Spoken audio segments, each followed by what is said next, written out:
The champagne flute slipped. Gabrielle caught it before it shattered, but her hands betrayed her, trembling, unsteady, wrong. Across the room, Kang Jiwon smiled at his fiancée, and something inside Gabby finally broke. Not loudly, not dramatically, just broke. The Han Soryong Grand Lounge glittered like a jewelry box tonight. Gold chandeliers dripping crystal tears, marble floors reflecting the parade of designer gowns and tailored suits. Korean flowed around her in hushed, reverent tones, the language of power and old money. She understood every word now. 7 years in Seoul had made sure of that. 7 years of being invisible. Gabby moved through the engagement party like smoke, refilling glasses, clearing plates, existing in that peculiar space reserved for servers. Seen but not noticed, necessary but not acknowledged. She'd perfected the art. Lower your eyes, soften your footsteps, make yourself small enough to disappear. Tonight, that skill felt like a curse. Her chest ached. A physical thing, sharp and relentless, like someone had reached inside her ribcage and squeezed. The burn in her throat had nothing to do with champagne and everything to do with unshed tears. Her vision blurred at the edges, and she blinked hard, forcing herself to focus. Don't cry. Not here. Not now. Jiwon laughed at something Yunara said. A rare sound, genuine and warm, and Gabby's fingers tightened around the empty tray until her knuckles went pale. 7 years ago, she'd seen him for the first time in this very lounge. She'd been 21, fresh off the plane from Lagos via London, trailing her mother who'd taken a job managing the VIP section. Jiwon had been sitting alone in the corner booth, perfectly still, watching everything. Calm, commanding, untouchable. She'd brought him whiskey. Neat, no ice, and he'd nodded without looking at her.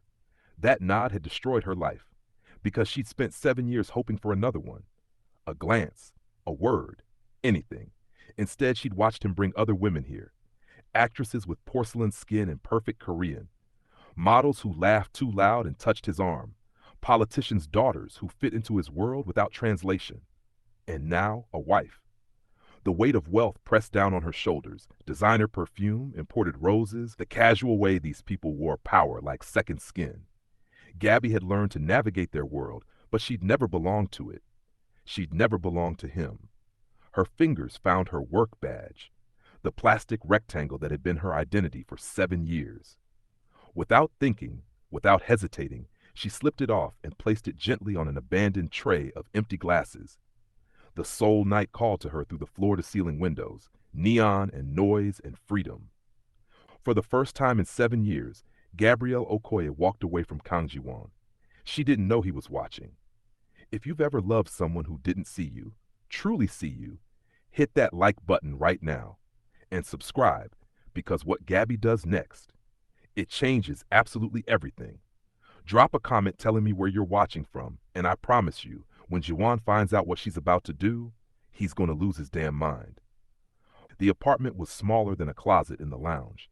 Gabby kicked off her work shoes and stood in the center of the single room that served as bedroom, living room, and kitchen. 12 square meters of her life and soul. 12 square meters that suddenly felt like a prison. Her phone buzzed. Mina, where'd you go? Mr. Han is looking for you. Gabby typed back, tell him I quit. The 3 dots appeared, disappeared, appeared again. Then, what? She turned off her phone. The black dress hung in her closet. Tag still attached, price still visible. She'd bought it 2 years ago during a moment of foolish hope, thinking maybe if she looked different, dressed bolder, he'd finally notice her. She'd never worn it. The thought of walking into the lounge in something so revealing, so unapologetically beautiful, had terrified her. What if he still didn't look? What if he did? Gabby pulled the dress from its hanger now, the fabric whispering promises against her skin. Her mother's voice echoed in her head, sharp and certain. Gabrielle Donna Okoye, you make yourself small for no man. Not even your father made me small. God rest his soul. You hear me? She heard. She'd just forgotten. 21 years old, stepping off the plane at Incheon International Airport, soul spreading before her like a challenge. Her mother had been so proud, they'd saved for 3 years for this opportunity. A job at the prestigious Han Soryong Group, serving Korea's elite, learning the language, building a future. Gabby had been wide-eyed and hopeful and so desperately naive. She remembered her first week. The other servers had been kind but cautious. She was different here, her dark skin marking her as foreign in a way that went beyond nationality. She'd learned Korean with obsessive dedication, spent every free moment practicing until she could hear the tonal differences, feel the grammar structure become second nature. She'd learned the art of serving without being seen, and she'd learned Kang Jiwon, whiskey, neat, no ice. He arrived every Tuesday and Friday at exactly 9:30 p.m. He sat in the corner booth, away from the crowds. He never raised his voice, but rooms fell silent when he spoke. He was cold but never cruel, powerful but never loud.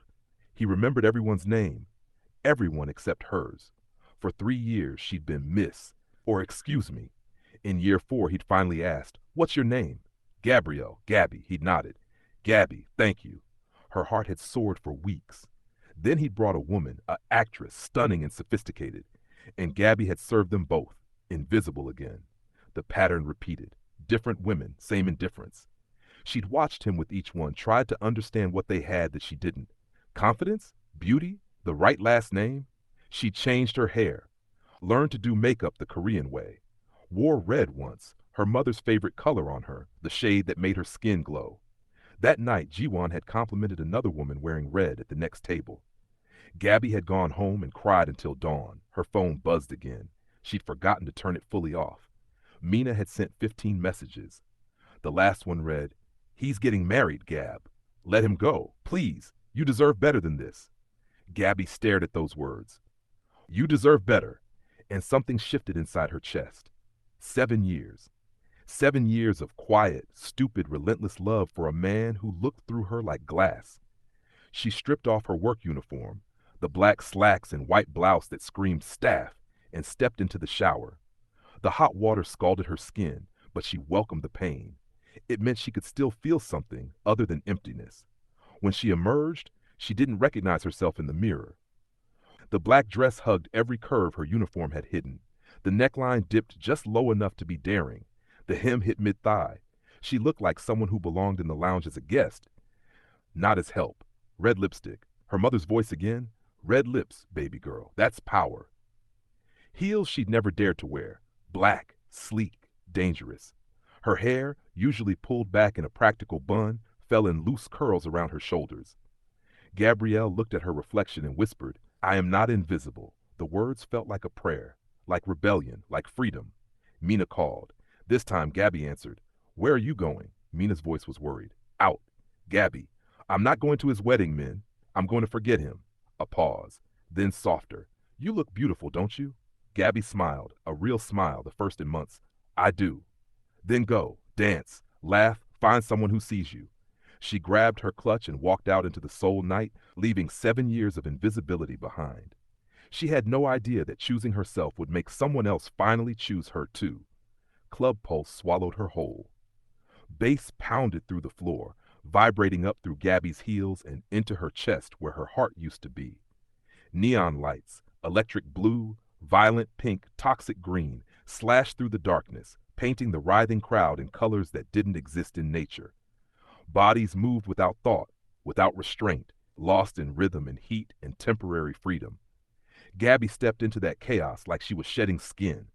The music wrapped around her, louder than thought, louder than memory. She moved to the bar, ordered something sweet and strong, and let the alcohol burn away the last 7 years. The bartender smiled at her, really smiled like she was worth looking at, and she smiled back. When was the last time she'd smiled without forcing it? "First time here?" The voice came from her left, American accent softening the Korean words. Gabby turned and found warm brown eyes, an easy smile, and none of the shadows that lived in Kang Jiwon's face. "That obvious?" she said. "You look like someone who just escaped something." He extended his hand. "Ethan Park. And before you ask, yes, half and half. Mom's from Busan, dad's from California. I get the question a lot." She laughed, actually laughed, the sound surprising her. "Gabrielle Okoye, and before you ask, yes, I'm aware I stand out here." "You do," his smile widened, in the best way possible. They talked. God, they talked like normal people, about photography, his passion, about art galleries, her secret dream, about how soul could feel enormous and suffocating at the same time. He made her laugh 3 times in 10 minutes. He listened when she spoke. He looked at her like she was the only person in the room. It was intoxicating. Dance with me? Ethan asked, offering his hand. Gabby hesitated. She'd never been the dancing type, never been the type to draw attention. But tonight she was someone else. Someone who wore black dresses and red lipstick and didn't make herself small. Yes! The dance floor was a crush of bodies and heat. Ethan's hands found her waist, respectful but present. She let herself move, let the music drown everything else. For the first time in 7 years, she wasn't thinking about Kang Jiwon. She was thinking about herself. Can I kiss you? Ethan asked, his mouth close to her ear so she could hear over the music. The question stunned her.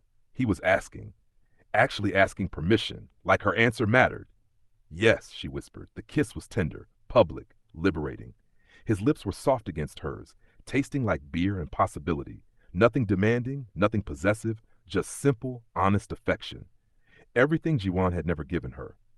Gabby kissed him back, and for 3 perfect seconds, she forgot about invisible years and unrequited love. Then Ethan's body went rigid. He pulled back slightly, his eyes tracking something over her shoulder. Gabby, she turned. Across the club, through the strobing lights and moving bodies, Kang Jiwon stood frozen, champagne glass halfway to his lips, designer suit stark against the club's chaos, eyes locked on her with an intensity that stopped her breath. Time fractured. Jiwon's perspective, the room narrows, the music fades. Everything disappears except her, Gabby, wearing a black dress he's never seen, kissing a man he doesn't know. Her hands are on the stranger's chest. She's smiling, actually smiling. When was the last time he saw her smile? Why does it feel like someone's ripping his chest open with bare hands? Who is he? Why is she looking at him like that? Why does this hurt?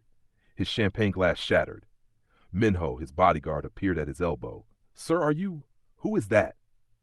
Jiwon's voice came out wrong, raw, dangerous. Sir, I don't. Find out, now. But Jiwon was already moving, cutting through the crowd like a predator. People scattered instinctively, sensing violence beneath the expensive suit. He'd followed her tonight.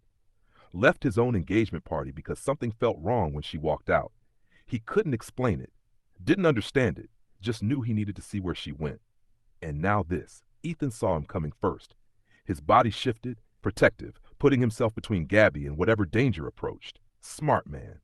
Gabby, Jiwon's hand closed around her wrist. Not rough, but possessive, claiming, we need to talk. She spun, and the look on her face, shock melting into fury, was something he'd never seen before. Let go of me.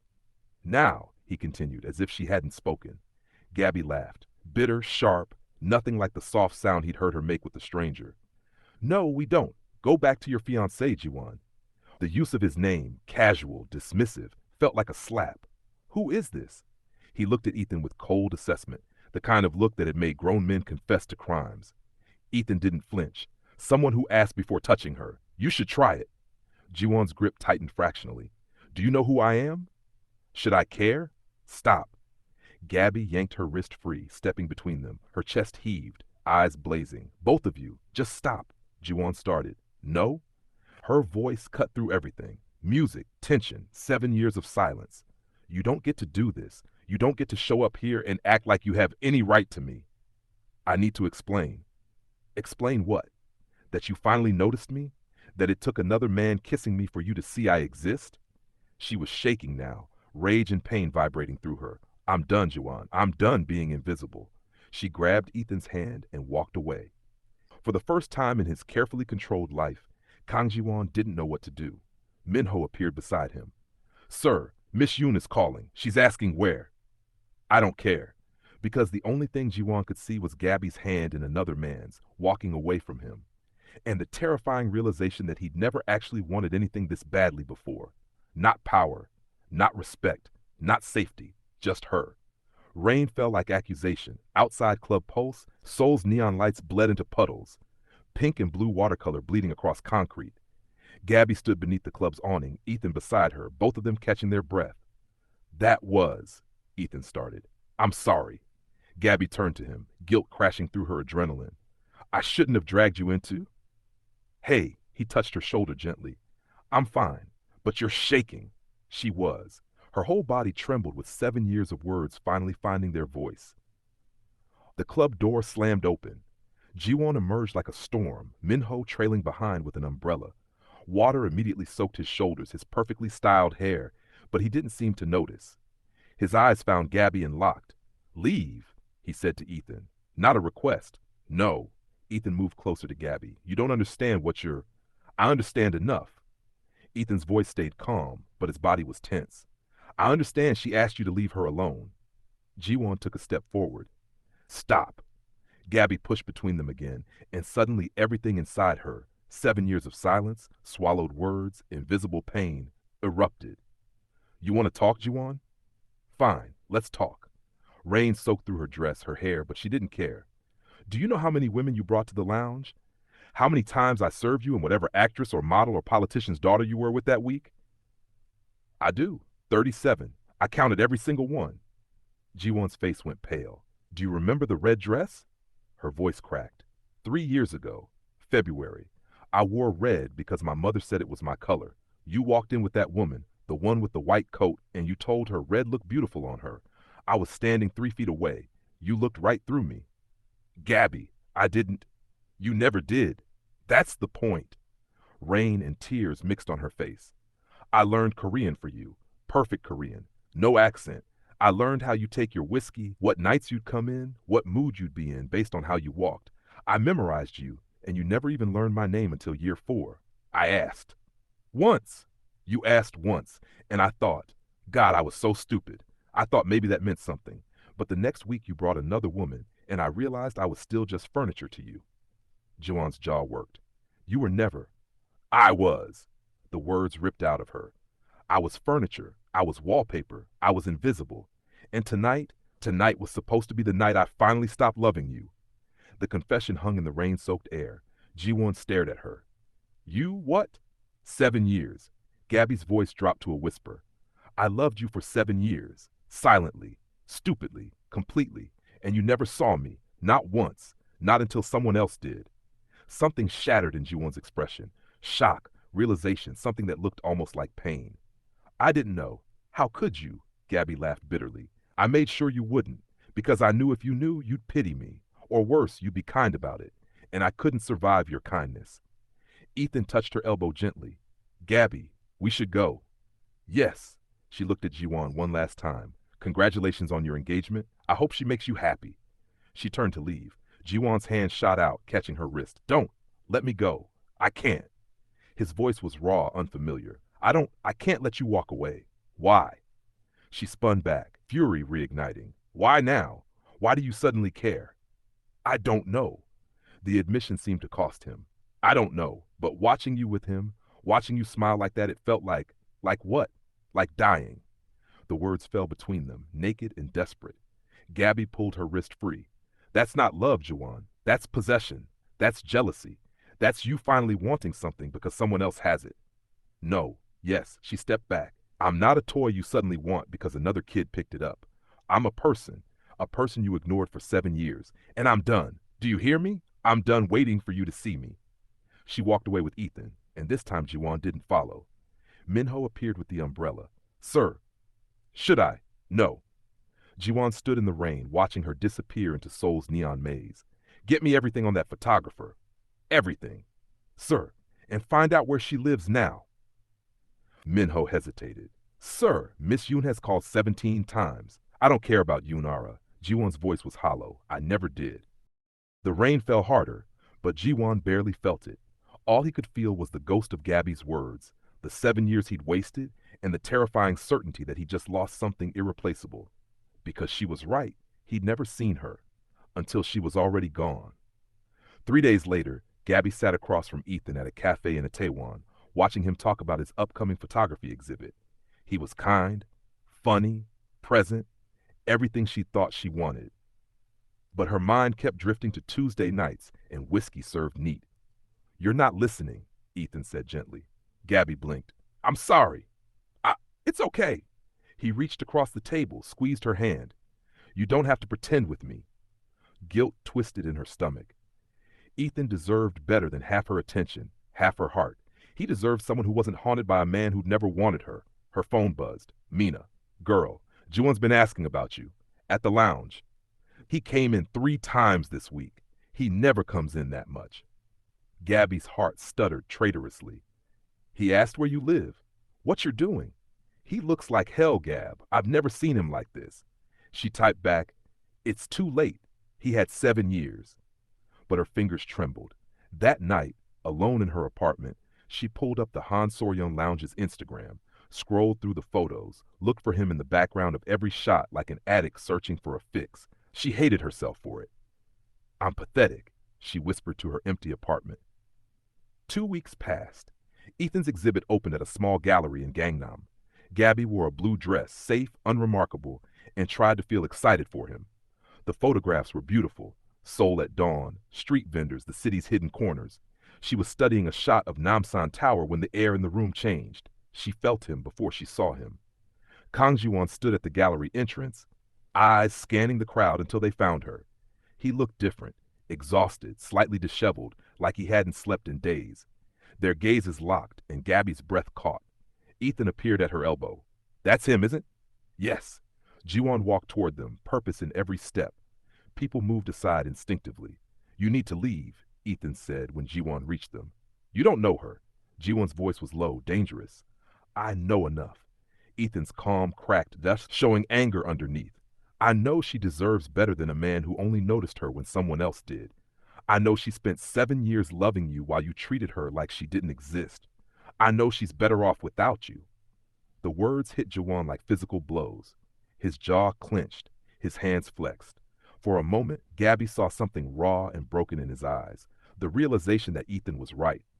Gabby, Jiwon said, ignoring Ethan entirely. Please, just listen.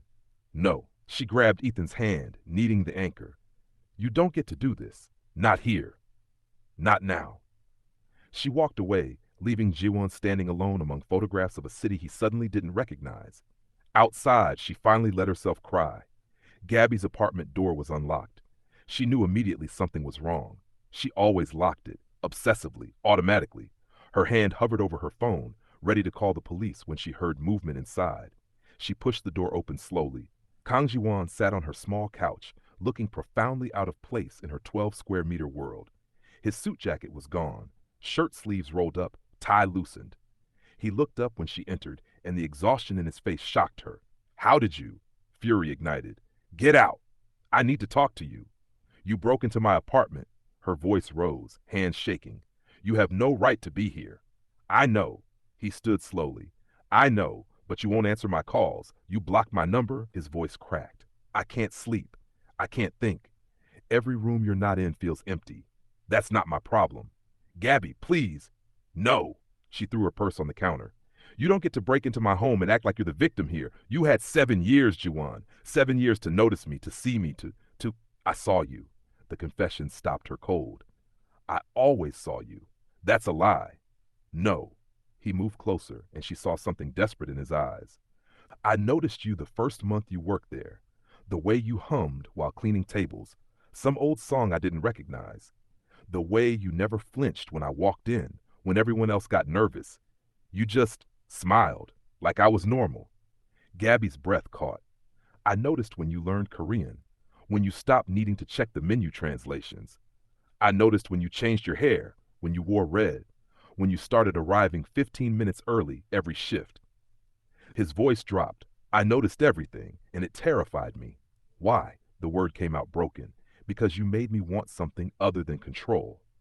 He ran a hand through his hair, the gesture so unlike his usual composure. My whole life is about power, maintaining it, never showing weakness, never wanting anything I couldn't take. But you, God, Gabby, you made me want to be seen, really seen, not as the heir to the Han Soryeon group, not as someone to fear, just as a man. Tears burned her eyes. Then why? I was a coward. The admission seemed to cost him. I told myself you deserved better, someone normal, someone who couldn't ruin your life just by standing next to you. I thought if I kept my distance, you'd be safe. That wasn't your choice to make. I know. He stepped closer. I know, and I'm a fool who's been in love with you for longer than he'll admit. The words hung between them, electric and impossible. You're lying? Gabby whispered, but her voice lacked conviction. I'm not. He was close enough now that she could feel his warmth. I'm engaged to a woman I don't love because it was expected. safe, controllable. But watching you with him, watching you smile like you were finally free, it destroyed something in me. Made me realize I'd rather lose everything than lose you. Jiwon, I love you. Raw, desperate. Nothing like the cold man she'd served for 7 years. I love the way you hum when you think no one's listening. I love how you always remember the small things, not just whiskey, but the way I take it. I love that you learned a whole language and never once asked for recognition. I love. Gabby kissed him. 7 years of longing exploded in that moment. His hands tangled in her hair, pulling her closer. Her back hit the door and she didn't care. His mouth was hungry, desperate, finally hers. She tasted regret and need and something that felt dangerously like love. When they finally broke apart, both breathing hard, reality crashed back. You're engaged, she whispered against his lips. I'm ending it. Your family. I don't care. His forehead pressed against hers. Not if it means losing you again. His phone rang. The screen lit up. Yoon Ara. Jiwon ignored it. It rang again. Again. Finally he answered. Ara. Gabby heard her voice through the phone, high and frantic. I'm pregnant. The world stopped. Jiwon's face drained of color. His eyes met Gabby's, stricken, and she saw the exact moment hope died. Gabby stepped back. Go. Gabby, go be with your family. Please let me. I waited 7 years. Her voice broke. I'm done waiting. She opened the door. Jiwon stood frozen, phone still pressed to his ear, Ara's voice still crying through the speaker. Leave, Gabby whispered. He left. And when the door closed behind him, Gabrielle Okoye finally let herself shatter. Three weeks felt like drowning in slow motion.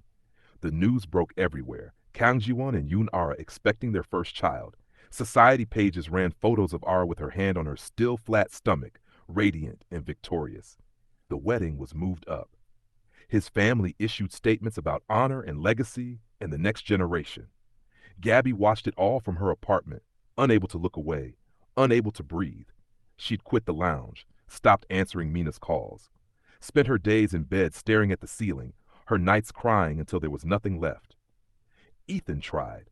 Sweet, patient Ethan who brought her soup she couldn't eat and sat with her in silence she couldn't break. Talk to me, he said on day 17. I can't. Gabby, I'm in love with someone else. The confession tore out of her. I'm sorry. I'm so sorry. You deserve someone who can love you back, and I'm not her. I'll never be her. Ethan was quiet for a long moment. Then I know. She looked up, surprised. I always knew. His smile was sad. From that first night at the club, the way you kissed me, you were running from him, not running to me. I hope maybe I could help you move on. But you can't run from love like that. It's not love, she said bitterly. It's obsession. It's sickness. No, he squeezed her hand. It's love, the messy, painful, real kind. And I hope, despite everything, he's worth it. They parted as friends, and Gabby was alone again. Meanwhile, across Seoul, Jiwon was suffocating. The pregnancy announcement happened without his consent. Ara's family orchestrated everything, the photos, the statements, the wedding timeline. His own family closed ranks, talking about duty and honor and protecting the family name. No one asked what he wanted. No one except Minho, who found him at 3 a.m. in his office, staring at nothing. Sir, you haven't slept in 72 hours. Jiwon's voice was hollow. I know. The wedding preparations. I don't care about the wedding. Minho hesitated. Sir, about Miss Yoon's pregnancy. What about it? She's refused every prenatal appointment. Says she's too busy. But my contact at the hospital says there's no record of her visiting any obstetrician. No blood tests, no ultrasounds, nothing. Jiwon's head snapped up. What? I thought you should know. For the first time in weeks, something other than despair flickered in Jiwon's chest. He made calls, used connections he shouldn't have used, obtained medical records through means that were definitely illegal. The truth unraveled like a badly told lie. No pregnancy, fake test results, a bribed clinic. All of it staged, desperate, calculated to trap him. When he confronted Ara in her family's estate, she didn't even try to deny it. You're insane, he said, voice deadly calm. I'm desperate. She stood in her designer living room, makeup perfect, composure cracking. My family's losing everything. This marriage was supposed to save us, and you never even cared. Because I don't love you. I know, the scream echoed. I've always known. At the club, when you saw that woman, that black woman, you looked at her like she was the only person in the world, like she mattered more than everything. More than me, more than your family, more than your entire life. The truth in her words cut deeper than the lie. You're right, Jiwon said quietly. She does. He left, called off the wedding, watched his family's fury, his business partner's confusion, society's scandal. None of it mattered. Only Gabby mattered. But when he went to her apartment, it was empty. She's leaving, Mina told him at the lounge, her expression cold. Going home. You destroyed her, Mr. Kang. Congratulations. Minho found him at the airport, tracking Gabby's flight details. Sir, her visa renewal application, she never filed. She's not coming back. The reality hit him. He was losing her. Really, truly, permanently losing her. What flight? Jiwon demanded. Tomorrow, 7 p.m., 24 hours. He had 24 hours to fix 7 years of blindness. Sir, Minho said carefully, are you sure? The scandal, your family, the business? I don't care. Jiwon's voice was raw. I don't care about any of it, not if it means losing her. Because love, he'd finally learned, wasn't about control. It was about risk. And Gabrielle Okoye was worth every risk he had left. The press conference was chaos. Cameras flashed like lightning as Kang Jiwon walked to the podium, suit immaculate but eyes hollow. The room buzzed with speculation. Another wedding announcement? Business merger? No one expected what came next. I'm here to tell the truth. His voice cut through the noise. 3 weeks ago, I announced my engagement, and the news that my fiancée was pregnant, both were lies. The room erupted. Questions shouted over each other. Jiwon raised a hand, and silence fell like a guillotine.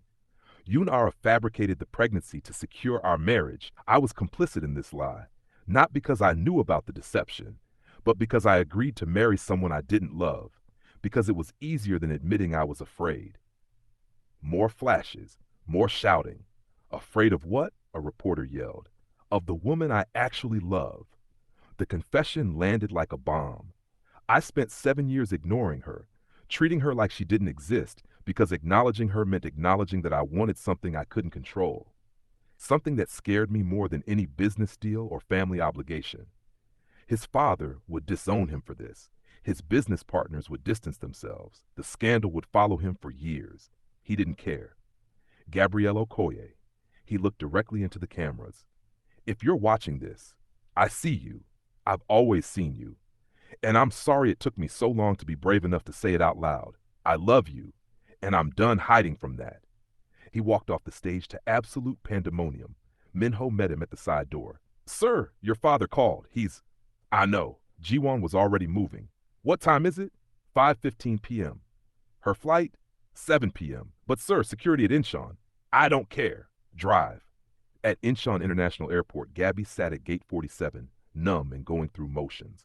Her suitcase held 7 years of soul, clothes that no longer fit right, photographs she couldn't look at, a work badge she'd kept despite everything. Her mother was expecting her. Home was waiting. But nothing felt like home anymore.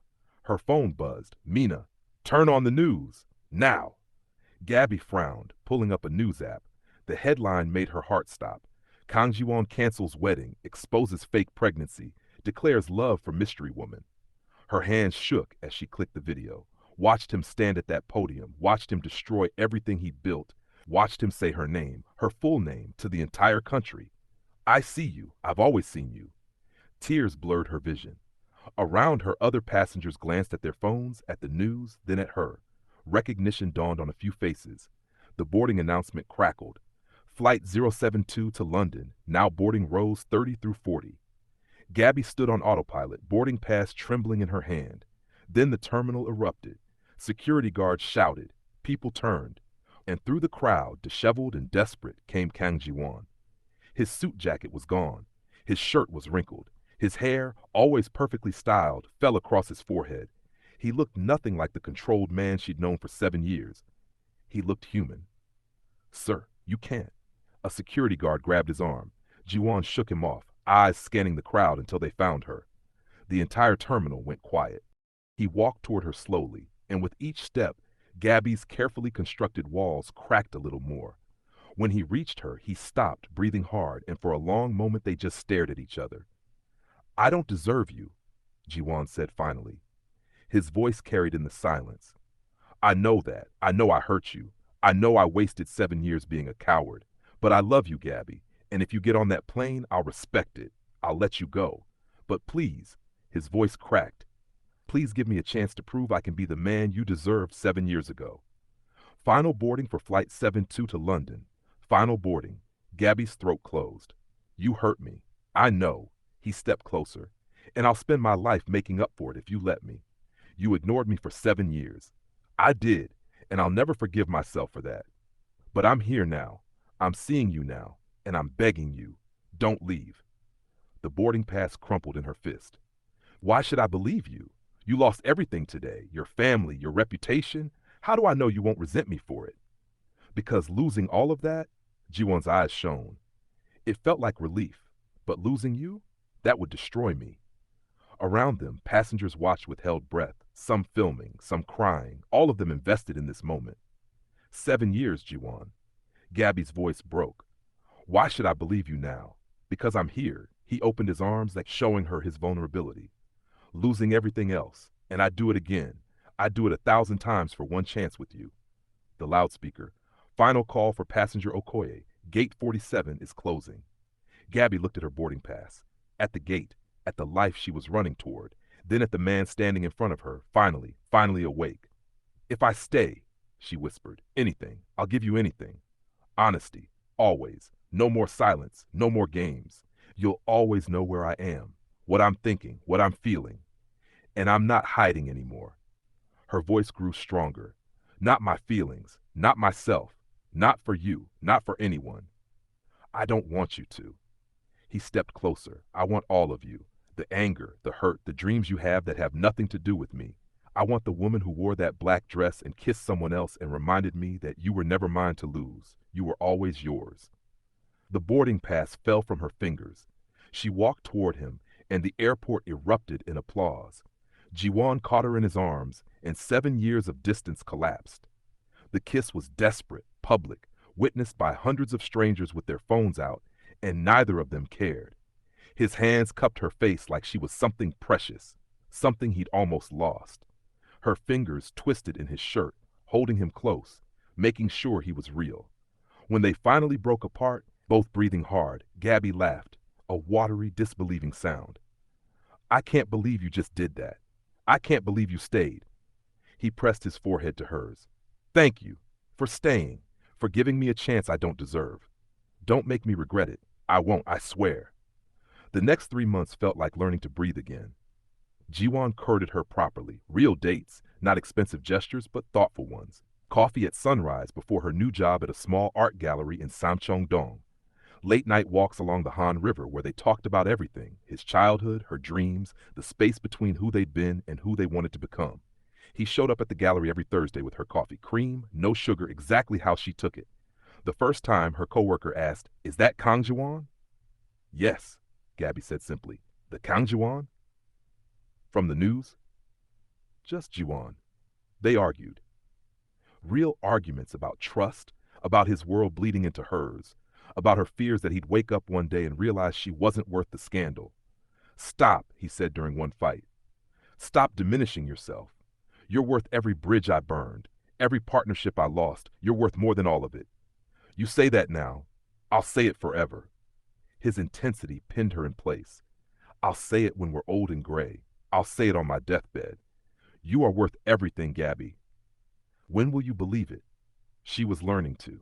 He introduced her to his inner circle, not as the woman from the lounge, but as Gabrielle, the woman I love.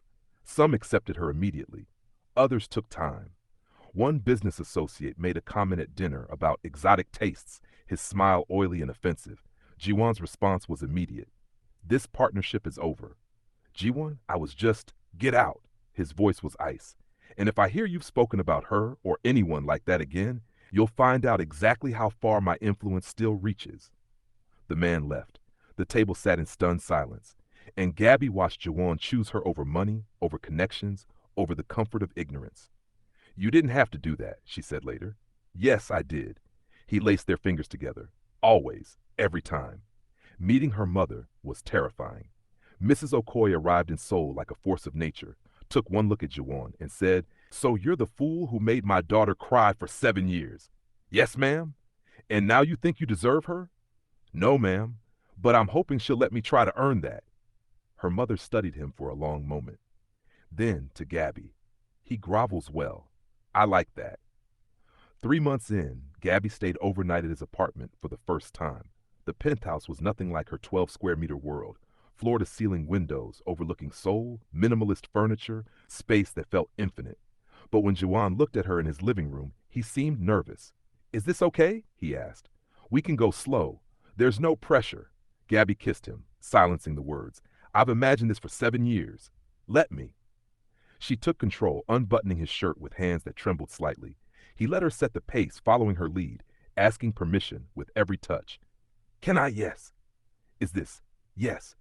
The intimacy was slow, reverent, emotional, not just physical, but spiritual. Two people finally meeting without barriers. He touched her like he was memorizing every inch, like he couldn't believe she was real. She showed him the vulnerability she'd hidden for years, the desire she'd buried, the love she'd almost given up on. Afterward, they lay tangled in his sheets, talking through the night. His fingers traced patterns on her skin, constellations, he said, mapping her like she was something cosmic. I want to open my own gallery, she said into the darkness, not work for someone else, build something mine. Then we'll build it. His voice was certain. Whatever you need, I'll help you with everything. I don't want your money. Not money, support, belief, showing up. That's what you need, isn't it? It was. The final test came when Ara resurfaced, threatening to expose Jiwon's illegal methods of obtaining her medical records. The scandal would be devastating. Criminal charges like lawsuits, public disgrace. Gabby found him staring at the threatening letter, face pale. We face it together, she said simply. Gabby, this could ruin us. It could ruin us. So we handle it. Together. They did. Legally, carefully, with lawyers who found Ara's own illegal actions, fraud, forgery, conspiracy. The threats evaporated. And through it all, Gabby stood beside him, proving that love wasn't about perfection. It was about partnership. I love you, Jiwon said one night, the words no longer desperate but steady, certain. I know, Gabby smiled. I love you too. Finally, after 7 years, they'd found each other, not as server and patron, but as equals. 1 year later, Seoul glittered with possibility. The Okoye Gallery stood in Samcheong-dong, nestled between traditional hanoks and modern cafes, a perfect blend of old and new, just like Gabby herself. Tonight was the opening of her first solo exhibition, Invisible, a photography series about being seen. The gallery hummed with conversation. Art critics, collectors, friends, all of them circling her work with champagne and curiosity. But Gabby's eyes kept finding Jiwon. He stood by the entrance, greeting guests, looking nothing like the cold man from the lounge. Softer now, open. He wore his power differently, not as armor, but as responsibility. When their eyes met across the room, he smiled, and her heart still stuttered. Some things never changed. Remember when you said he'd never notice you? Mina appeared beside her, elegant in a red dress. God, we were so dramatic. Gabby laughed. I was wrong, though. I didn't need him to notice me. I needed to notice myself. But I'm grateful every day that I finally opened my eyes. Jiwon materialized, sliding an arm around Gabby's waist. Otherwise, I'd have missed this. All of this. The gallery slowly emptied as the night wore on. Critics promised reviews. Collectors left deposits. Mina hugged Gabby hard before leaving, whispering, You did it, babe. You're finally visible. When the last guest departed, Gabby stood in the center of her gallery. Her dream, realized, and felt tears prick her eyes. Hey! Jiwon's voice was soft. Why are you crying? I'm happy. She wiped her eyes, laughing. Is that allowed? Always. He took her hand, leading her to her favorite photograph, a self-portrait titled Emergence. In it, Gabby stood in golden light, face tilted up, eyes open, finally free. I need to ask you something, Jiwon said. Gabby turned and found him kneeling. Her breath caught. I'm not asking you to complete me, he began, voice steady despite the emotion in his eyes. You already completed yourself. That's what I love most, watching you become everything you were always meant to be. But I'm asking if you'll build a life beside me, as equals, as partners, as the love I almost lost but will never take for granted again. The ring was simple, a single diamond that caught the light, throwing rainbows across her photographs. Gabrielle Adana Okoye, will you marry me? Tears streamed down her face. Yes, but I'm keeping my last name. Jiwon laughed. Genuine, joyful, free. I wouldn't expect anything less. He stood, sliding the ring onto her finger, and kissed her surrounded by her art, her dreams, proof that she'd claimed her own visibility. Later, they stood at the window overlooking Seoul's skyline, neon and night and infinite possibility reflected in the glass. Jiwon's hand in hers, their future stretching before them. I learned something important, Gabby said softly. The right person doesn't make you visible. They celebrate the visibility you claim for yourself. And I'll celebrate you every day. Jiwon pulled her closer. For the rest of our lives. In the window's reflection, two people stood together, no longer invisible, no longer afraid, just deeply, completely, beautifully seen. Finally home. The end. If this story touched your heart, smash that like button and subscribe for more emotional journeys that stay with you long after the screen goes dark. Now tell me, do you think Gabby should have forgiven Jiwon, or did he need to earn her love even more? Drop your thoughts in the comments below. I love hearing from you.